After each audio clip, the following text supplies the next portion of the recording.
Hi යාළුවනේ ඔයාලව ගොඩක් ආදරෙන් පිළිගන්නවා Ruiz Family YouTube channel එකට. ඉතින් මම අද ඔයාලත් එක්ක share කරගන්න හිතුවා hospital bag එක කොහොමද මම හදාගත්තේ මොනවාද මම ඒකට ඇතුල් කරගත්තේ කියන එක සම්බන්ධයෙන් පොඩ්ඩක් ඔයාලත් එක්ක කතා කරන්න හිතුවා. ඉතින් ඇත්තටම මේ මගේ පළවෙනි බබා නෙමෙයි දෙවෙනි බබා. ඉතින් මම පළවෙනි බබා ලැබෙන්න ගියේ රජේ රෝහලකට. මේ පාර යන්නේ කියන්නේ දෙවෙනි බබාට යන්නේ මම පෞද්ගලික රෝහලකට. රජේ රෝහලේ තිබ්බ අත්දැකීමුත් මම මේ වෙලාවේදී වීඩියෝ එක අතරතුරේදී ඔයාලත් එක්ක බෙදා ගන්නම්. මේ පාර මට පෞද්ගලික රෝහලෙන් ලිස්ට් එකේ තිබුණා මේ වගේ කොට්ටයක් ගේන්න කියලා. මම මුලින්ම පෙන්නන්නම්. මෙන්න මේ වගේ රවුම් කොට්ටයක් ගේන්න කියලා තිබුණා. ඉතින් මම ඒකත් ගත්තා. ඊළඟට මම මේ විදිහට බෑග් එක හදාගත්තා. මේ බෑග් එක නම් මම මේ අලුතෙන් ගත්තේ නෑ මේ පාර. මේ මගේ පළවෙනි බබාට ගත්ත බෑග් එකම තමයි මේ. ඒක හොඳට හොදලා වේලලා ගත්තා. ඉතින් මේකේ ඇතුලේ තියෙන ඒවා මම ඔයාලට වෙන වෙනම අරගෙන පෙන්නන්නම්. ඉතින් මේකේ උඩින්ම මම තියාගෙන තියෙනවා මුලින්ම ලේබර් බෑග් එක. මේ විදිහට තමයි මම ලේබර් බෑග් එක හදාගත්තේ. මේ විදිහට අර අපිට ගන්න පහසුවට ඒ කියන්නේ ඒ වෙලාවට මේ ඇද ඉන්න බෑනේ මේ. ඒ නිසා මම මේ වගේ බෑග් වල දාගත්තා. ඉතින් මම මේ වෙලාවේදී මේවා එළියට නම් ගන්න නැහැ. මොකද මේවා හොඳට හොදලා හොඳට වේලලා අයන් කරලා මම මේවට දාලා තියෙන්නේ. ඒ නිසා මම මේවා එළියට ගන්න නැහැ. ඉතින් මේකේ නම් තියෙන්නේ මේක ලේබර් බෑග් එක. ඒ කියන්නේ අපිට බබා ලැබෙන්න අපි ලේබර් රූම් එකට යනකොට අපි මේකත් අරගෙන තමයි යන්නේ. ඉතින් මේකට මම දාලා තියෙනවා බේබි ටවල් එකයි. ඒ වගේම වෝම් සූට් එකක් තියෙනවා. වෝම් සූට් එකේදී බබා උණුසුම්ම තියාගන්න එයාලා වෝම් සූට් එකක් ගේන්න කියනවා. ඒකෙදි කලිසමයි අධික කමිසයයි හැට් එකයි මිටන්ස් දෙකයි සොක්ස් දෙකයි ඒ වගේම තියෙනවා බේබි ගවුන් එකක් තියෙනවා. ඒ වගේම නැප්කින් එකක් තියෙනවා. මම 18x18 සයිස් එකේ නැප්කින් එකක් තමයි දාලා තියෙන්නේ. ඉතින් බබා ලැබෙද්දි ගොඩක් පොඩිනේ. ඒ නිසා 18x18 නැප්කින් එකක් තමයි දැම්මේ. ඒ වගේම පැකිනි කට්ටක් දාලා තියෙනවා. ඉතින් ඒ වගේම තියෙනවා පැනල් රෙද්දක්. මේකේ පැනල් රෙද්දකුත් දාලා තියෙනවා. ඒ ටික තමයි මේකේ තියෙන්නේ. මේ වගේ තව බෑග් එකක් මම සූදානම් කරගත්තා. ඉතින් මේ බෑග් එකේ නම් තියෙන්නේ බබාගේ නැප්කින් සහ බේබි ගවුන් විතරයි. මේකේ මම 18x18 නැප්කින් සහ 22x22 සයිස් එකේ නැප්කින් ඔක්කොම 20ක් අරගෙන තියෙනවා. ඒ වගේම බේබි ගවුන් 10ක් අරගෙන තියෙනවා. ඉතින් ඇත්තටම නැප්කින් 20ක් අවශ්‍ය වෙන එකකුත් නැහැ. 12ක් 15ක් වගේ නම් අවශ්‍ය වෙයි අනිවාර්යෙන්ම. මම කෝකරත් කියලා ඉතින් අපිට කියන්නේ මම ඉන්න තැන ඉඳලා ගොඩක් දුරින් හොස්පිටල් එක තියෙන්නේ. ඒ නිසා මේ ගෙදර යන්න එන්නත් බැරි නිසා අරගෙන යන්න මම වැඩිපුර කියලා නැප්කින් 20ක් මේකට දාගත්තා. ඒ වගේම මෙතන තියෙනවා බේබි වෙට් වයිප්ස් පැකට් එකකුත් ගත්තා. ඒ වගේම මේකේ තියෙන්නේ රබර් ෂීට් එකක්. ඉතින් පළවෙනි බබාට පාවිච්චි කරපු රබර් ෂීට් එකම තමයි මම හොඳට පිරිසිදු කරලා හොඳට අවුවේ වේලලා ගත්තේ. රබර් ෂීට් එකකුත් එයාලා ගේන්න කියලා තියෙනවා. ඒ නිසා මේක ගත්තා. ඉතින් ඒ බෑග් එකේ තියෙන ඒ ටික තව දෙයක් තියෙනවා. ඒක මම මේ සයිඩ් එකේ තමයි දාගෙන තින්නේ. මෙතන තියෙන පොඩි ක්ලිප් එකක්. ඉතින් එයාලා අලුතෙන්ම හම්බෙච්ච බබාලට ක්ලිප්ස් පාවිච්චි කරන්නේ නැහැ. කියන්නේ මේ කටු පාවිච්චි කරන්නේ නැහැ. කොහොමද දන්නේ නැහැනේ. ඒ නිසා මේ කෝකටත් කියලා මම මේ වගේ ක්ලිප් එකකුත් ගත්තා. ඒ වගේම බේබි ක්‍රීම් එකක් ගත්තා. බේබි වොෂ් එකක් ගත්තා. අනිවාර්යයෙන්ම ඔයාලා ඩයපර් ඇෂ් ක්‍රීම් එකක් ගන්න. මොකද අපි ඩයපර්ස් අඳිනකොට මේක ගාලා ඉවර වෙලා තමයි අපි ඩයපර් එක අඳින්න ඕනි. එතකොට රෑෂ් එන්නේ නැහැ. ඒ නිසා ඒකත් මම ගත්තා. ඉතින් ඒ බෑග් එකේ තියෙන ඒ ටික මම තව බෑග් එකක් සූදානම් කරගත්තා. අපි බලමු ඒකේ මොනවද තියෙන්නේ කියලා.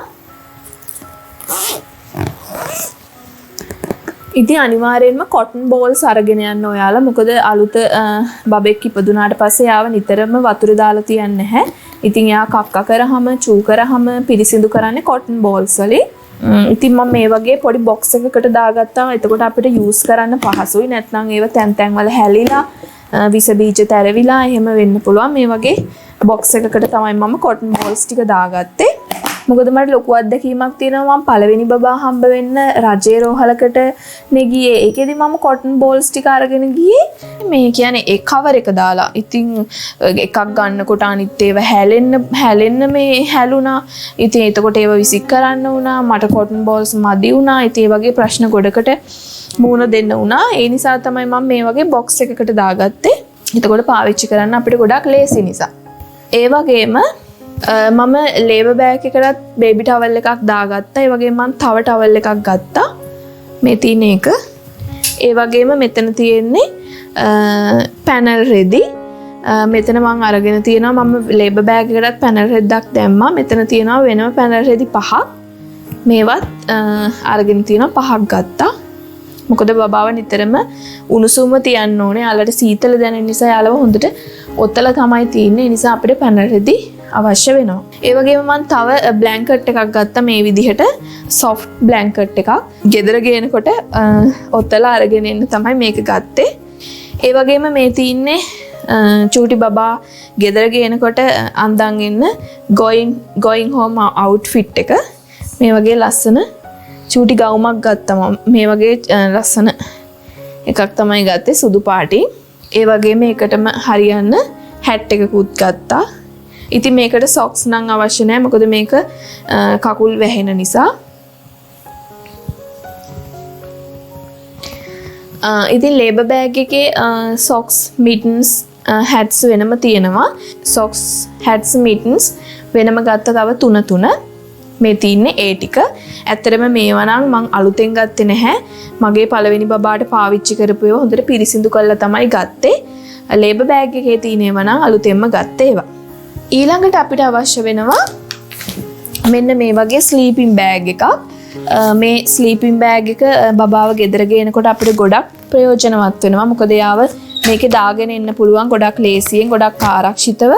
එයාටත් පහසුයි එතකොට. ඉතින් මේ ටික තමයි අවශ්‍ය වෙන්නේ බබාගේ බෑග් එකට.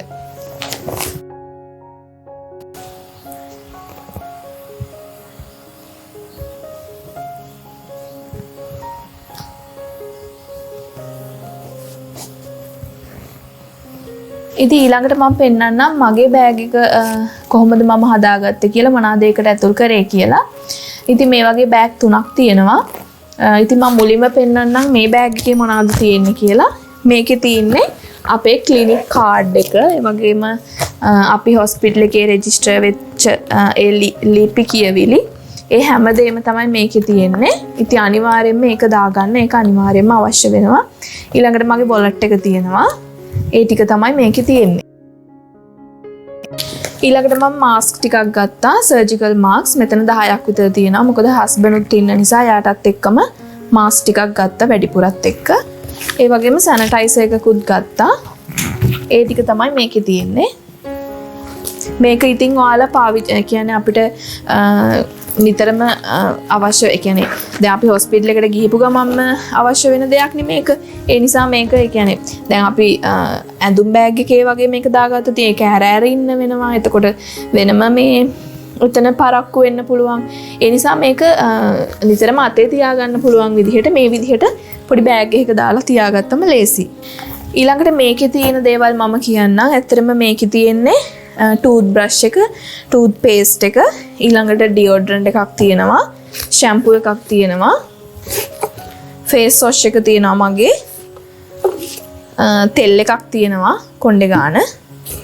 ඊළඟට මේ තියෙන්නේ ඉනට බඳින පටිය, බැන්ඩේජ් එකක්. මේක කඩේ ගන්න තියෙනවා රුපියල් 20ක් වගේ තමයි වෙන්නේ.